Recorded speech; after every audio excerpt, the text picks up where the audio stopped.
Hello and welcome to Sideways. This week we're talking about disconnection, Pink Floyd, guitar solos and soft furnishings. Oh, and a bit of personal growth. Comfortably Numb. Hello, mate. Can you see me this time?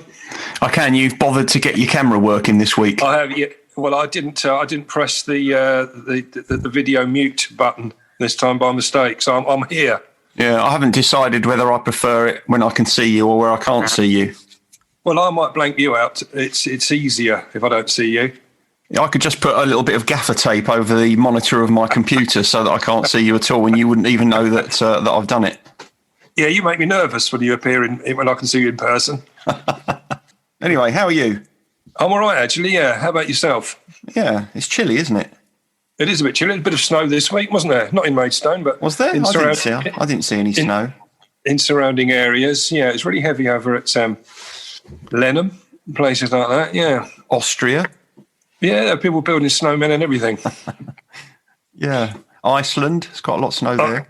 Always has, mate. Yeah. Yeah. There was quite a lot of flooding. I did get involved in some floods this week. Walking the dog. The dog, Daisy, likes floods. For some reason, flooded paths appear to be an invitation for her to go scampering through them at great speed, making me as wet as possible. I would if I was a dog. I'd definitely do that. You are a dog. Anyway, this inane chat. What we going to discuss today then? What do you want to talk about? Don't ask me. You're the one with the subject matter. I am. Well, I wanted to use my working title is Comfortably Numb. Oh no! Have you been listening to progressive rock again? I've been listening to a bit of Pink Floyd. Well, obviously that's one of the best songs ever written, isn't it? And everyone knows that. Well, that goes without saying. But well, yeah, I suppose so. Yeah. You were going to debate that. Well, I wasn't. I'm not a massive. I think we've had this conversation before. I'm not a massive Pink Floyd fan, but yes, I have to accept that is a good tune if you've got enough time. If you've got enough time to listen to it. Yeah, you have to be committed. But I sort of blame my older brother for a lot of this, really, because he introduced me to Pink Floyd. It was his favourite group during the 70s. Now, when I was listening to sort of T-Rex and Suzi Quatro, he was and the Rubettes. The Rubettes, that's what you were listening to, and Paper Lace. Of course. He would then be drag my old singles off and put a Pink Floyd album on. Yeah. So I sort of got into it, but I wanted to use the Comfortably Numb as a sort of that track as a backdrop to the theme that I wanted to explore today, and that was about social disconnection. Oh, okay. Okay. We've talked in the past about the opposite of addiction not being sobriety, but rather connection. And this song, I listened to it again recently, and it explores the disconnection and the loneliness that it brings. In fact, the whole of the Wall album. Remember the album, The Wall, that they brought out. All of it was inspired apparently by the band's disconnection that they felt within the band itself and also with their audience. And I'll just say, anyone who hasn't listened to this track, I can't recommend it highly enough. In fact, you're not on a commission from Dave Gilmour, are you? I'm not. But apparently, there's two guitar solos in the track, and the second one was voted the best guitar solo of all time by Planet Rock. And I know you love a guitar solo. I remember back in the day we couldn't stop you putting guitar solos in the songs we were writing, and it just used to, you'd have to physically drag the guitar out of your hand to stop you doing them. Did my solo in Blue Gazebo come in that chart at all? Sadly not, but I think it's right up there. It's in my own personal top 20 if it makes you feel any better. Yeah, it's a funny thing actually. It's funny you should mention that thing about guitar solos, and I'm going to drag you off course now. But it's the kind of exuberance of youth, isn't it? Because I did like to play guitar solo. It always felt to me as if you were writing a song, there should be a guitar break in it. It's like that's what I'd listen to. I'd listen to that sort of music, and with every song, there should be a guitar solo. It wasn't until years later that I realised I really wasn't good enough to play them. That was the problem. I think probably another sort of 10, 20 years later, I realised, no, actually, what I'm all right at playing chords and, a few bits and pieces here and there, but really guitar solos wasn't my thing. So not really surprised if I wasn't in that top 100 Planet Rock chart. There we are. No, but I think the one in Blue Gazebo is worth a listen to. I'd say to anyone that hasn't heard Blue Gazebo, if I see you there, you're missing a real treat. Is it on Spotify? No, unfortunately not. No. In fact, I watched. Do you ever watch those? On YouTube, they have videos of people listening to music, and you can see their reaction. A bit like the gameplay ones, where people watch other people playing games and getting tips and stuff. And when I was doing a bit of research on Comfortably Numb, there's some videos of people listening to it for the first time. Right. And you were watching that, were you? Just out of curiosity, really, yeah. That's called voyeurism. That is. Well, I watched two different ones. There was a young guy, and there was another one by a young girl who both listened to the first time, and the girl was actually moved to tears by the song. And the guy was saying that Floyd was now his new favourite band. He couldn't believe that he'd never listened to such beauty musically in the past. But anyway, can I just ask you a question about those YouTube? Yeah, you can. Were they naked? They weren't, mate. No. It's just the heads, just with the shoulders up. So there's nothing perverse about it. It was just purely it's interesting to see people's reaction to listening to such great music, I suppose. Yeah, I've never seen any videos like that, but I might go and have a look for some. It'd be nice, wouldn't it, to see a YouTube video of someone's reaction while they're listening to an edition of Sideways.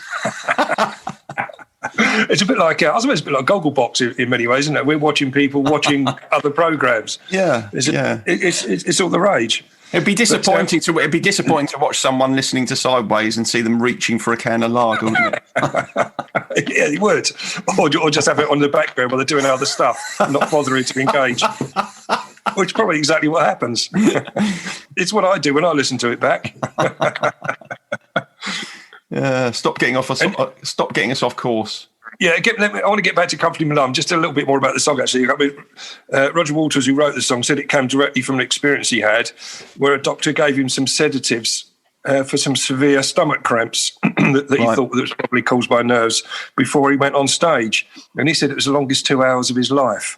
He got blurred vision and he couldn't lift his arms. And he felt this distance. And it inspired some of the later writings around that. I mean, I suppose you remember it the same. I remember as a kid, used to sit around your mate's house smoking a bit of weed or whatever and listen to Pink Floyd and thought it enhanced the listening experience where it really doesn't. Listening back to it now, it's much clearer in meaning and the musical nuance, and, with the sober head is so much more enjoyable and much more moving because I'm connected with it again rather than this, using drink and drugs to disconnect from it all.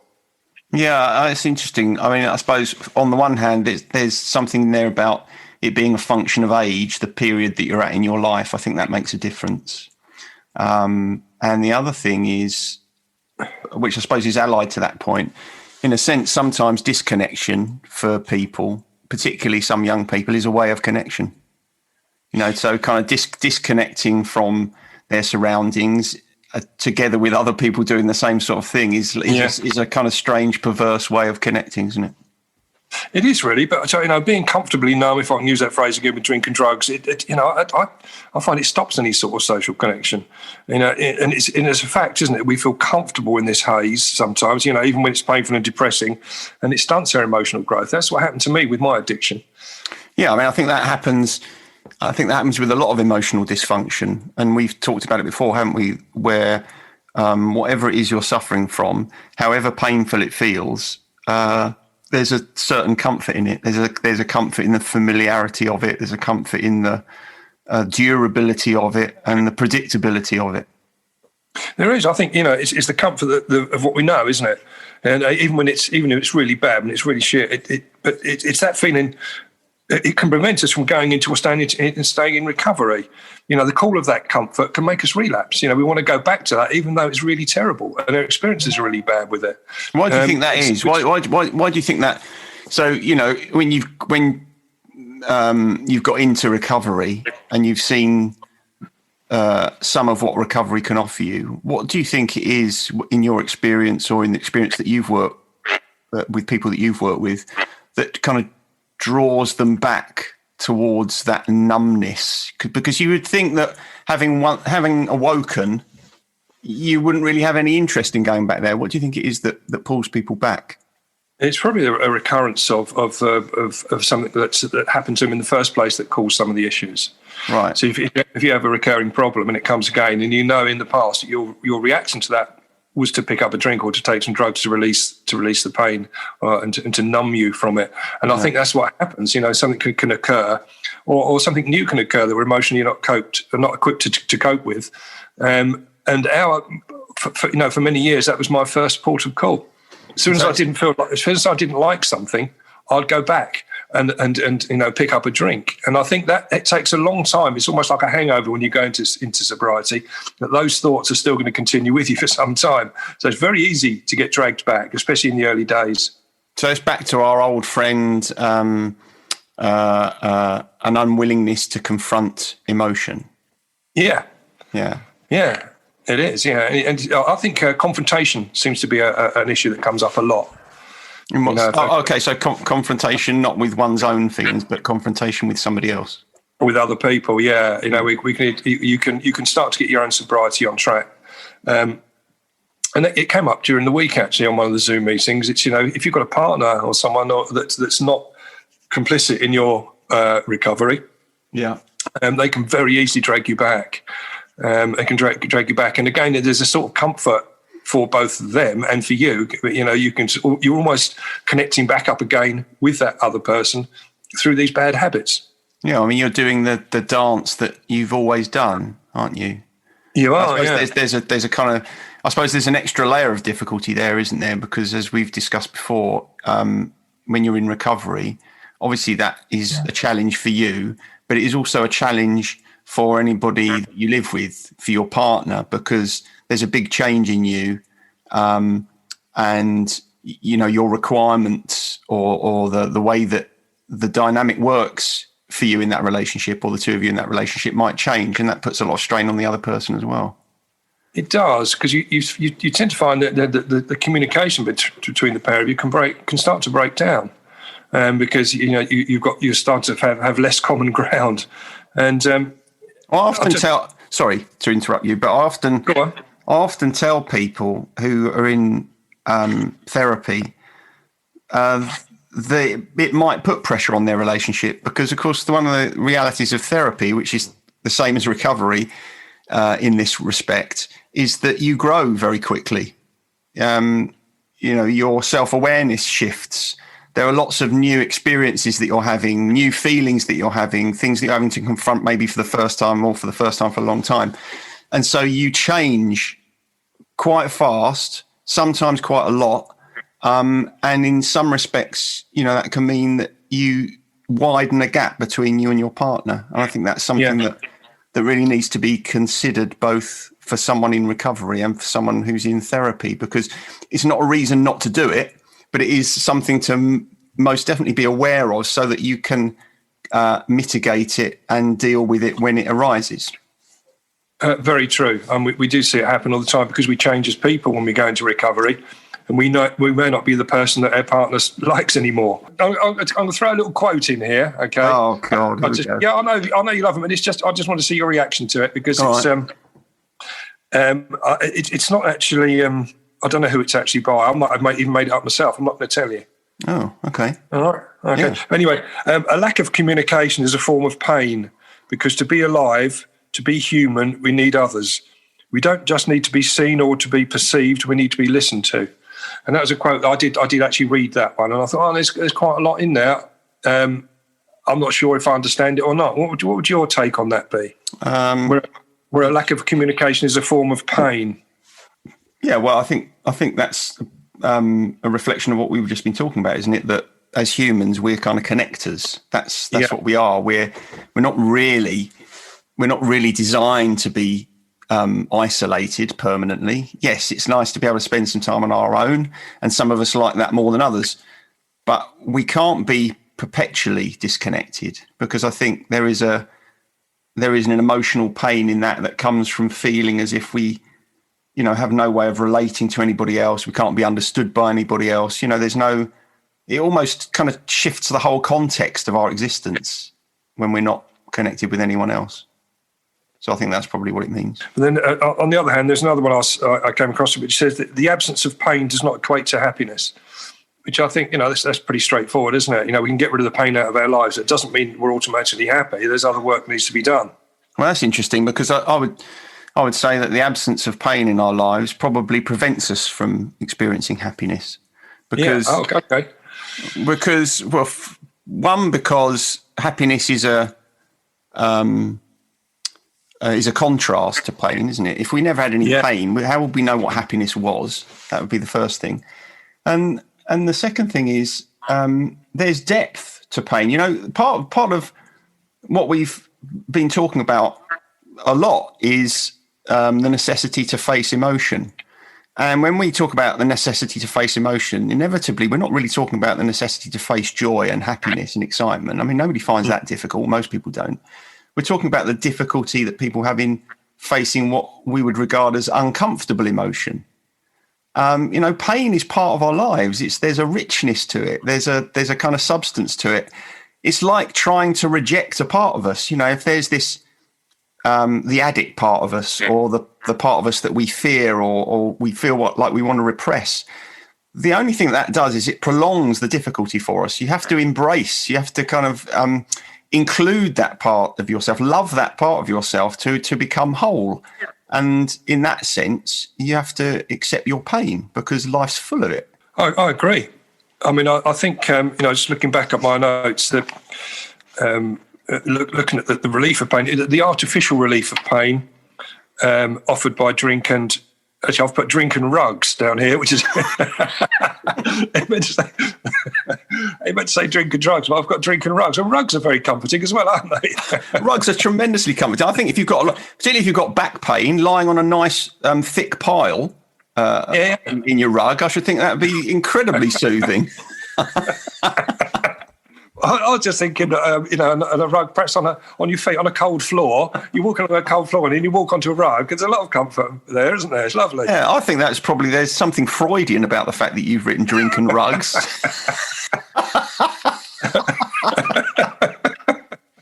It's sort of spoilt the seriousness of my point now, but I like that better.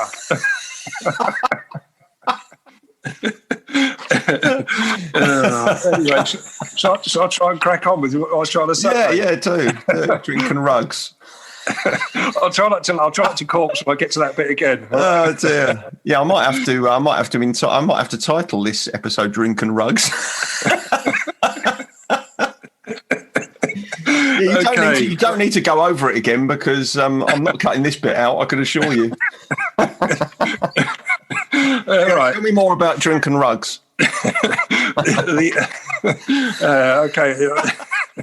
The artificial relief offered by drink and drugs between our minds and the perception of reality means we may not suffer in the short term, but it does not make us alive. I think that's what you were saying about, it's woven into our psyche.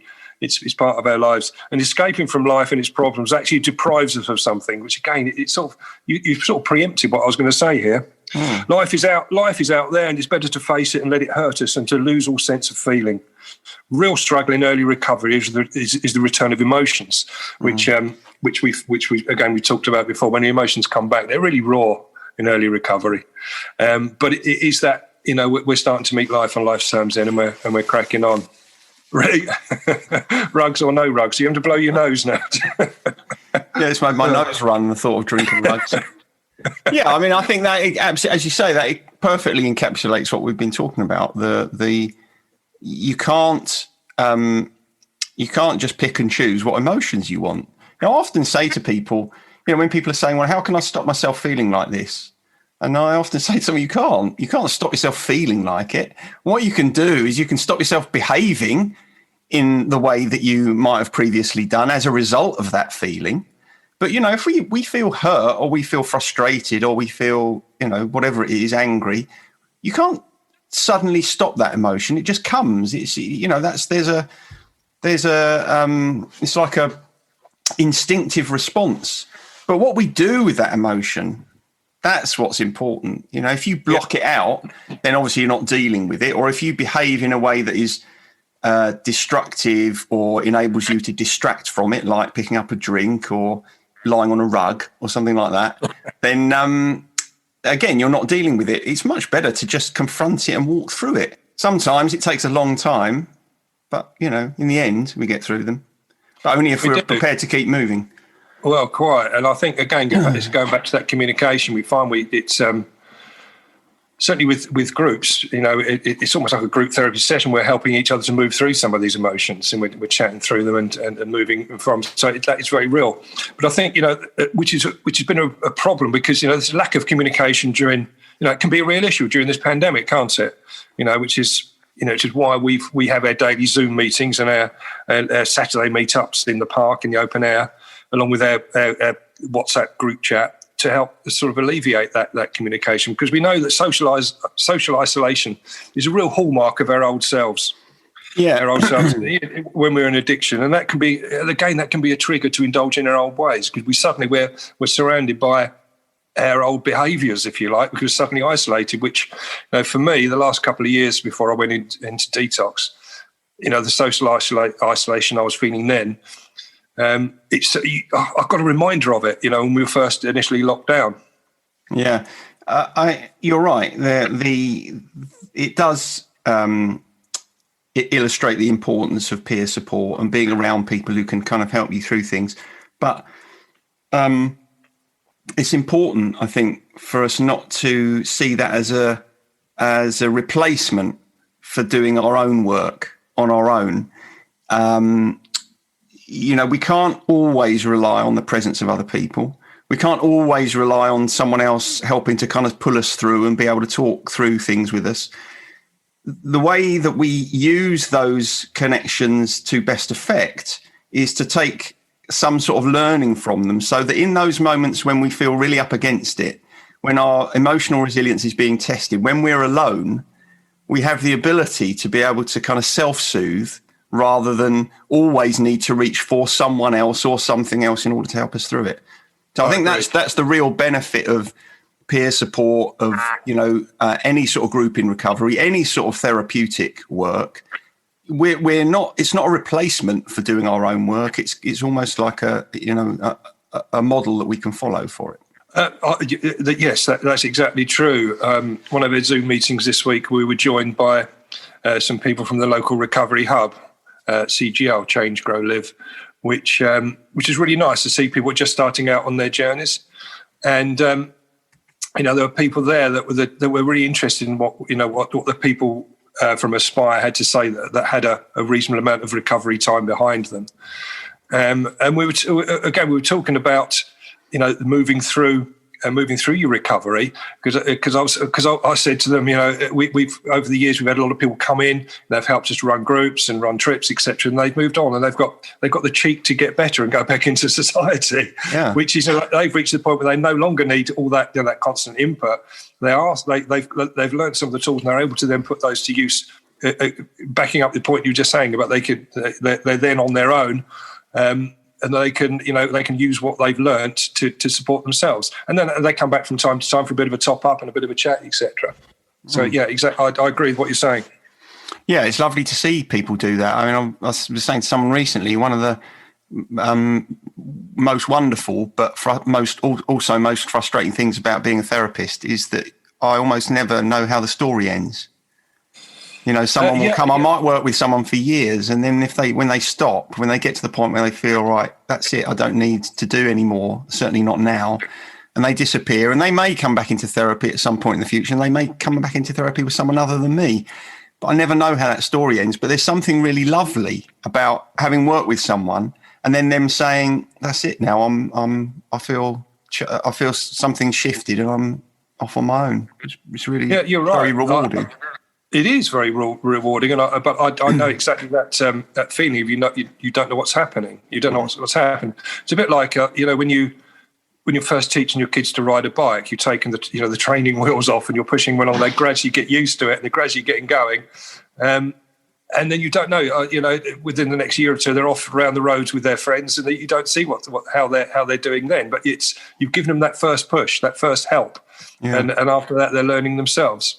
I just wonder how much worse this pandemic would have been. Certainly, people like myself and my friends in recovery, how much worse it would have been without Zoom and FaceTime and sort of, internet-based ways of staying in touch. If this had happened in, I don't know, late 70s, early 80s, before we had computers and had the internet, we'd have had to use other ways of keeping the lines of communication open. You'd have had to write letters to one another. Oh, I know. Can you imagine? Although, I mean, obviously that wouldn't have been ideal because you wouldn't have had the immediacy. But it's quite sad that nobody writes letters anymore. It's quite nice to get a letter, isn't it? Don't you think? I do, yes, especially a handwritten one that's not been typed out on the computer. I know that back in the financial services days, there's a client of mine that I used to write to him by hand because he used to really like it. Yeah. He was a portrait artist. I think I've talked about him before. He was his relaxation time was having a small glass of sherry and finding new jazz chords on the piano. So that's the eccentric sort of guy he was. I knew if I wrote to him by hand, I'd get a reply from him and he'd be really pleased about it. Yeah. Because I always write in italics, and I sort of taught calligraphy at school. My handwriting's quite nice, and he used to really appreciate it. In fact, I used to go around to see him. We'd spend most of the time talking about my handwriting and about rather than sorting out his investments and pensions and stuff. Well, it's interesting that point that you're making, because there's something very relevant to what we're discussing, which is how really the benefit of anything, whether it be a business relationship or a therapeutic relationship, the basis of it is connection. The basis of it is the relationship. That's where it all stands and falls. As a therapist, you can be the most qualified, the most well-trained, the most knowledgeable therapist in the world, but it will never, ever usurp the importance of your relationship with a client. I think it's quite an interesting point, because I mean, how do you feel? I used to find it really difficult to deal with in the early days.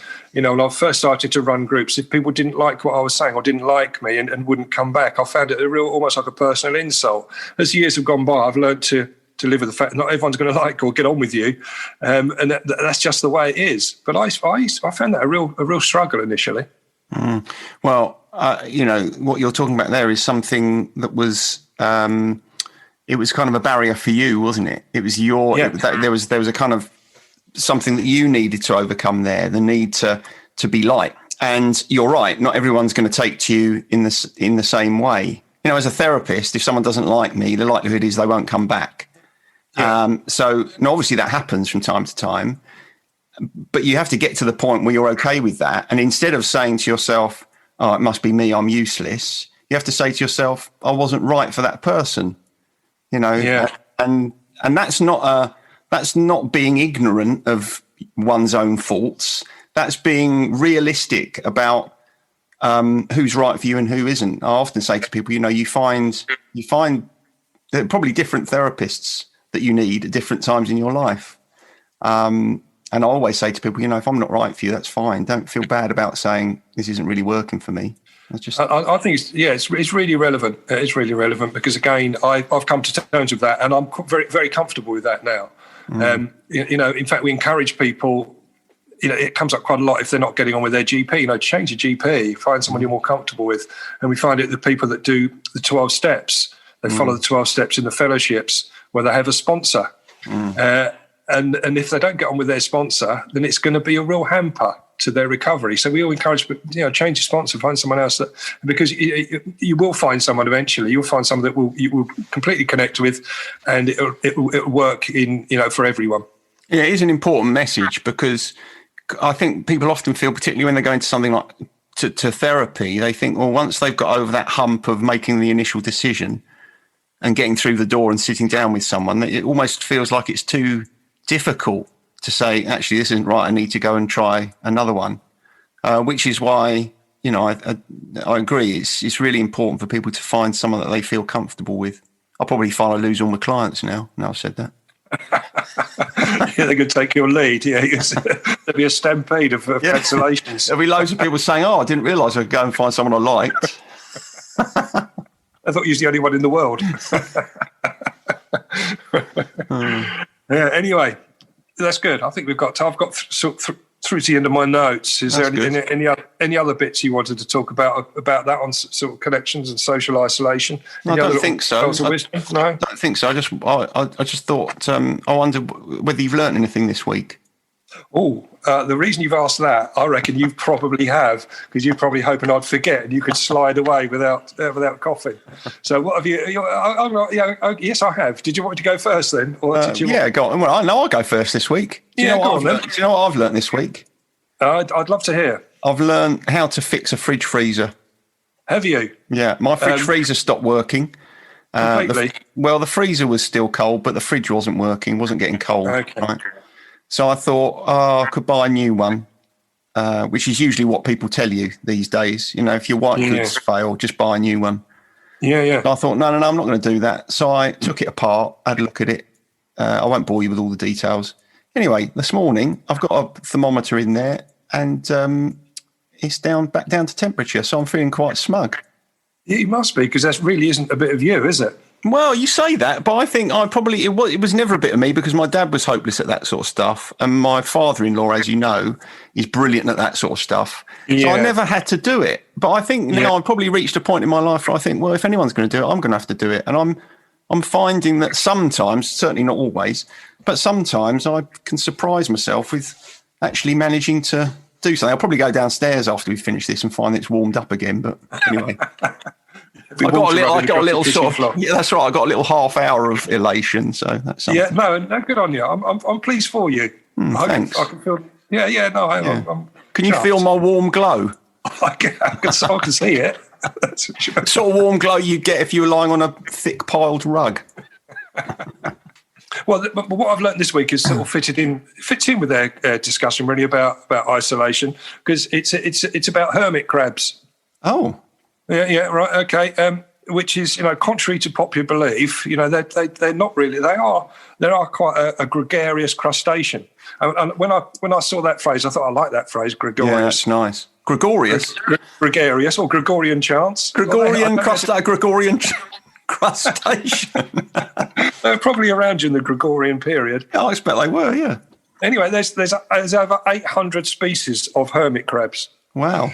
How about that? I was just thinking, well, I expect Noah would have been pleased that they were sea-based, because he would never have gathered that lot together to get on the ark, would he? He wouldn't have done. Oh, that's it. That is an interesting fact. I mean, it's not as of as much practical use as what I've learned, but yeah, nevertheless, yeah. Yeah, good. I quite liked it. What about guilty pleasure? Oh, okay. I'm going to let you lead on this one in that case as well, then. Well, actually, I was struggling for this one, because as you know, I always struggle for this one. But I've realised, and actually, I'm not sure this is guilty. I suppose some people would say it's guilty. I've realised that I'm really quite a fan of Taylor Swift. Actually, no, I am as well. No, that's not guilty. Well, that's not guilty pleasure. Well, I think some people would consider it a guilty pleasure, because she's like the epitome of pop, isn't she, these days? She is really. But that album that she made in lockdown, what's it called? Folk something like that. Folk something is absolutely fantastic. I've got a sneaking respect. Well, she writes her own stuff, and I think that she's not just been put in front of the general population as a figurehead behind a songwriter. No, that's true. I mean, I write my own stuff. I'm hoping that one week you're going to say that I'm your guilty pleasure. No, I've listened to all your stuff, and it's all excellent. You see, so I see it as guilty. No, I don't. But I think that I do like. In fact, I saw her on a clip of her on YouTube where she was doing a cover version of Angels, the Robbie Williams song, and then suddenly it's live, and then suddenly out of on stage, Robbie Williams, he comes up through the stage on one of those holes in the stage on a little platform, and up he comes, and they duetted, and then he disappeared again soon afterwards, and it was very good, and I thought she was excellent. Like Camberwick Green. Do you remember that? Yeah, exactly. Yeah. Like they used to come out that. Or Trump's might have been Trumpton actually, or was it Camberwick? Might have been Trumpton. I'll tell you who else comes up through the floor. The contestants on Michael McIntyre's new quiz show, The Wheel. Oh, do they? I haven't seen that. Is it good?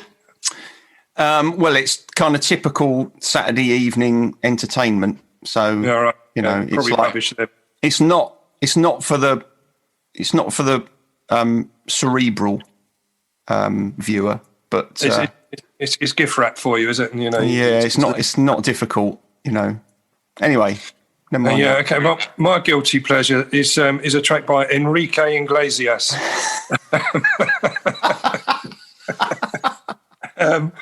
There's a couple of tracks of his I quite like, actually, but Escape I'm going for, which is a real cracker. I was never a big fan of his old man, Julio. Didn't like him much, but Enrique, he can hold a tune.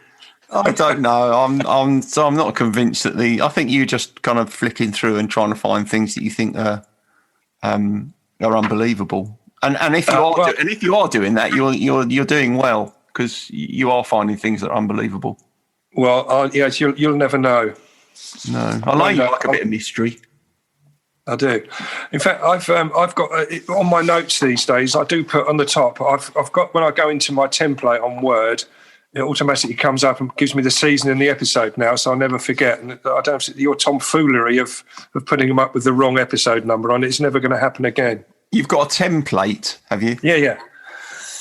Yeah. I think you'll find my numbering's probably quite accurate at the moment.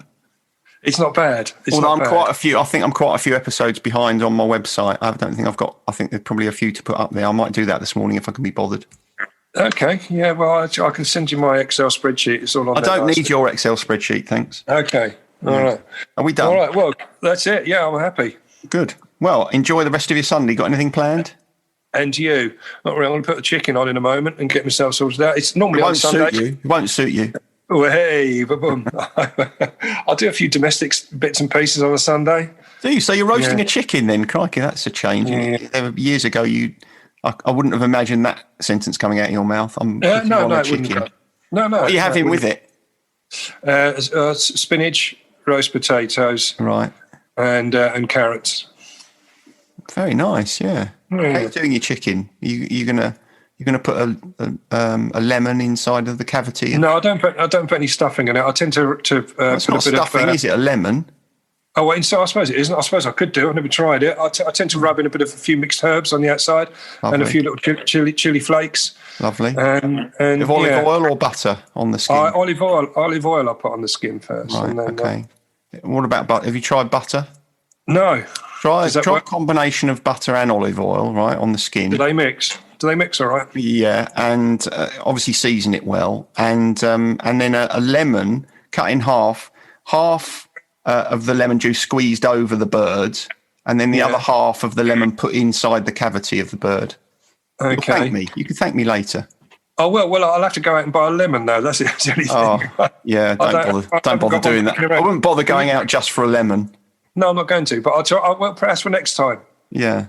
Can I put I've got a Jif lemon in the cupboard. Can I just pop that in there? Yeah, you could do. Yeah. Taste of plastic and stuff. I don't know what you're doing with a Jif lemon, but I don't want to start that debate again today. Easy now. Yeah. Okay. Right. Okay, mate. Cheers, mate. See you later. Bye. Bye. Bye. Sideways was created by Graham Landy and Martin Pankhurst. If you want to read more about our work, visit grahamlandywellbeing.co.uk/sideways-podcast. You can follow us on Twitter, and you can find us on Facebook at Sideways Podcast, or you can email us to let us know what you think of the show and with anything you'd like to ask us. And finally, we want to thank you for listening and ask that if you've enjoyed what you've heard, that you spread the word. And we'll see you next week. Hello, is there anybody in there? Just not if you can hear me.